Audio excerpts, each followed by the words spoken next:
વડોદરા શહેરના નાપુરા વિસ્તારમાં છેલ્લા કેટલાય સમયથી પીવાના શુદ્ધ પાણીના બદલે દુર્ગંધ મારતું દૂષિત કાળું પાણી આવી રહ્યું છે.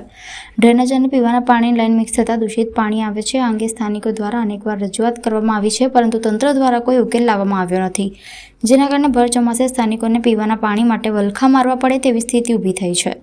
દૂષિત પાણીના કારણે લોકોને પેટમાં દુખાવો અને ઝાડા ઉલટીના બનાવો બની રહ્યા છે.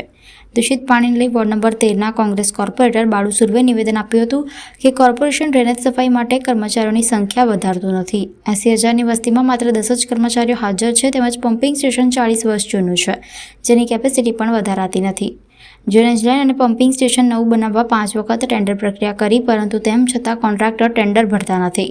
જનરલ રવિ વડોદરા મહાનગરપાલિકાના મેયર ચિરાગ બારોટ સાથે વોર્ડ નંબર 13મી નગરસેવિકાએ સ્થળ મુલાકાત લીધી હતી અને સમસ્યા અંગે મ્યુનિસિપલ કમિશનર અને મેયર સાથે ચર્ચા કરી આ સમસ્યા વહેલી તકે નિરાકરણ આવે તેવી સલાહ સૂચન કરવામાં આવ્યું. આ નવાપુરા કાર મિલ્લો છે અને છેલ્લા મારી નજીકની સામે 7-8 દિવસથી જ્યાં ગંદુ આવતું હોય, બરાબર છે, ત્યાં તમે કામગીરી કરો, પણ અધિકારીઓ શું કહે છે ખબર? ફોડ મળતો નથી. હવે તમે અધિકારી છો, તમે આ લાઈનના ડાયરેક્ટર હોય કે જે કંઈ હોય, બરાબર, તમને ફોડ ના મળતા તો આમ પબ્લિક પર શું વીતે? અમે પૂછીએ છીએ એમને કે આ ફોડ ક્યારે થશે? ભાઈ, ફોડ પકડાતો નથી. હવે આ ફોડ પકડાતો તો એનું દુશાસન અમે ભોગવીએ. આ પબ્લિક જો કેટલું પાણી ભરે છે, 4-4 મજલે કોઈ થઈ, અને વગર કારણે ત્યાં લાઈન કટ કરી નાખી છે. ચોખ્ખું પાણી આવતું હતું, 5 થી 10 મિનિટ ખાલી ગંદુ આવે. આ વરસાદની સિઝનમાં જો કંઈ પણ જાઓ તો 5-10 મિનિટ પછી ચોખ્ખું આવતું હતું પાણી. તમારી શું માંગણી છે? મારી માંગણી છે કે વહેલી તકે આ નિરાકરણ લાવો. આ પ્રોબ્લેમ શું છે એ જ એમને ખબર નથી, અધિકારીઓને. કાઉન્સિલરો છે કે કોઈ અધિકારીઓ આવે છે ખરા? જો જાણ કરીએ તો આવે છે, બાકી અહીંયા કોઈ ઇન્વોલ્વ થતું નથી. હા, અહીંના સામાજિક કાર્યકર્તા જે છે એ ઇન્વોલ્વ થાય છે, રહેવાસીઓ. બાકી જે ચૂંટાયેલી પાક છે આ વોર્ડની XYZ કોર્પોરેટર હોય, 4 કોર્પોરેટર હોય, કે ધારાસભ્ય હોય, કે સંસદ સભ્ય, કે મેયરશ્રી હોય, આ જો સ્માર્ટ સિટીની વાત કરતા હોય તો આટલો બધો હોબાળો થયો. એમની ફરજ નથી બનતી અહીંયા આવવાની? મેયર હોય કે ચેરમેન હોય કે જે તે હોય, એમના એરિયામાં આવવાની ફરજ નહીં બનતી? હું તો શું કહું છું કે કાર્યકર્તા હોય કે નેતાને ના પૂછો, પણ આમ પબ્લિકને પૂછો, અહીંના રહેવાસીઓને પૂછો કે તમારો શું પ્રોબ્લેમ છે, તો તમને સાચી જાણકારી મળશે. અજય ગોલે. વિસ્તારમાં નવી લાઈન નાખવા માટે કમિશનરશ્રીએ કીધું છે, ડેપ્યુટી મેયરશ્રીએ કીધું છે કે જો કોઈ બી રિઝલ્ટ એનું નહીં મળે તો તરત નવી લાઈન નાખવામાં આવશે ને કોઈ બી હિસાબે આ પ્રશ્નનું સોલ્યુશન આવશે. અધિકારીઓને ફોલ્ટ નથી મળ્યો? હજુ અત્યારે પણ ફોલ્ટ નથી મળી રહ્યો અધિકારીઓને, કેમ કે નવાપુરા વિસ્તાર એટલે એક એવો વિસ્તાર છે કે જૂનો વિસ્તાર છે, ગીચ વિસ્તાર છે, કે આ વિસ્તારમાં કોઈ બી કામ કરવું હોય, કોઈ બી મશીનરી લાવી હોય તો પણ તકલીફ પડતી હોય છે.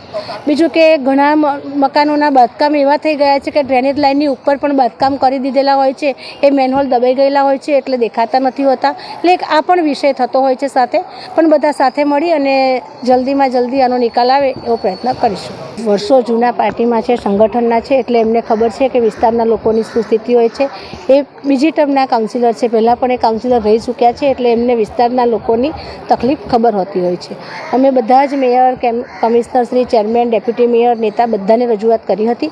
આજે અમારા વિસ્તારની મુલાકાતે ડેપ્યુટી મેયર આવ્યા છે કે જે આ પમ્પિંગ સ્ટેશન છે એની કેપેસિટી ખૂબ ઓછી છે, એના લીધે વિસ્તારમાં કન્ટામિનેશન આવે છે. પાણીની લાઈનો પણ વચ્ચે લીકેજ હોય છે, ડ્રેનેજ લાઈન લીકેજ હોય છે, વરસાદી લાઈન પણ આખી ભરેલી હોય છે. એના લીધે વિસ્તારના લોકોને કાળું પાણી મળે છે. વિસ્તારમાં ગંદા પાણીની સમસ્યા છે અને વોર્ડ નંબર 13ના કાઉન્સિલરો, સંગઠન બધા જ ભેગા મળીને રજૂઆત કરી હતી. મારી પાસે પહેલી વાર રજૂઆત આવી હતી અને ચર્ચા થઈ, એટલે પછી હું જાતે અહીંયા સ્થળ ઉપર જોવા આવ્યો છું કે એકચ્યુઅલ શું પ્રોબ્લેમ છે અને આનું જલ્દીમાં જલ્દી કઈ રીતે નિરાકરણ આવી શકે. અધિકારીઓ જોડે ચર્ચા કરી છે. પમ્પિંગ સ્ટેશનની કેપેસિટી વધારવાની જરૂર છે અને અમુક લાઈનો જૂની છે એ ફોલ્ટ શોધી અને આનું નિરાકરણ આવી શકે એવું છે. કામગીરી ઓલરેડી ચાલુ છે, પણ વધુ ઝડપથી વધુ માણસો લગાવીને થાય એવી મેં સૂચના આપી છે.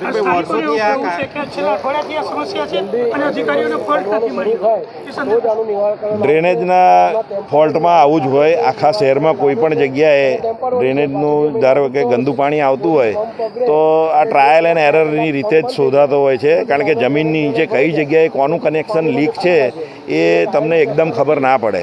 એટલે લાઈનો કાપી અને કેપ મારીને બીજા દિવસે પછી જોવું પડે જે બાજુથી ગંદુ પાણી આવતું હોય એ બાજુના કનેક્શનો પછી વારાફરતી ચેક કરવા પડે. એટલે એમાં સમય લાગતો હોય છે. ઘણી વખત એવું હોય છે કે તરત જ ફોલ્ટ મળી જાય તો 2 દિવસમાં સમસ્યાનું હલ થાય.